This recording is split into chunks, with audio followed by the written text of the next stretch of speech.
14 years old, or maybe 12 or 13, I had a paper route. And the paper route was in the white neighborhood, and it was the afternoon paper that I delivered. And I would get on my bicycle, go pick up my papers, and toss my papers. And at the end of my route, there was a family of Cherokee Indians that lived on the outskirts of this white neighborhood where I delivered my papers. And there was a grandmother. I never saw the parents. I guess they were out working. But there was a kid about my age.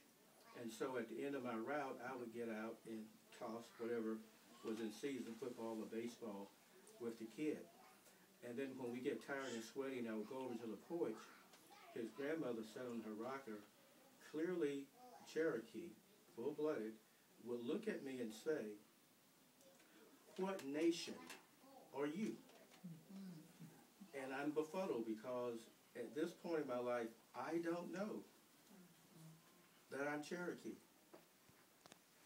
And I can never answer. The next day, same drill. What nation are you? Is what she would say to me. My second story, which is going to tie into this one, is on Facebook this morning, one of my white friends posted this: "Black, please. Why don't black people stop calling themselves African Americans? Because it only brings about division, repression, and discrimination." And my response to that was that in 1965, when I integrated the Lanier Junior High School for boys in Macon, Georgia, my classmates, all white boys the same age as I, took pride in the fact of going around the room talking about their German heritage, their Irish heritage, their Scotch heritage, and some of them were even Scotch-Irish. But they never included me in the conversation because how could I ever have a lineage as noble as theirs? So I sat there. And as I read and discovered that I had a rich history on the continent before the white man came, and then I realized that I'm actually African, living in America. So why now, when the majority of people in the world are people of color, why do you want to change the game on me? And I can't be an African American. Yeah. Why now? You know, white, please. You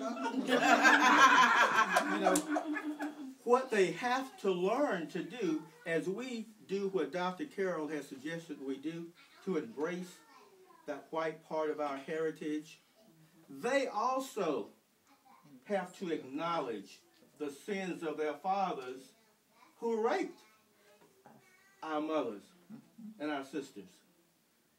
And they have to embrace us.